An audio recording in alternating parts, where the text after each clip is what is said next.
Tanggap ko na ako'y maglulupa.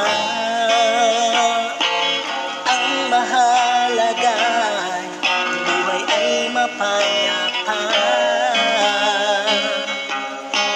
Sa tingin nyo ako'y mahirap,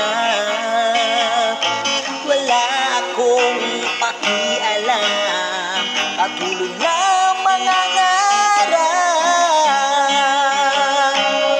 Kahit na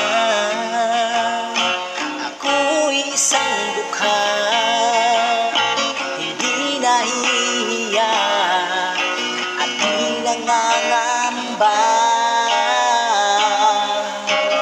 Ano man ang sabihin ng iba, hindi ko pinapansin, basta't ako'y maligaya. Dukha man ako, ngunit ako'y may prinsipyo na hindi kayang apak-apakan ng kahit sino. Ako man ay mahirap, ngunit may pangarap na sa buhay ay nais kong matupad.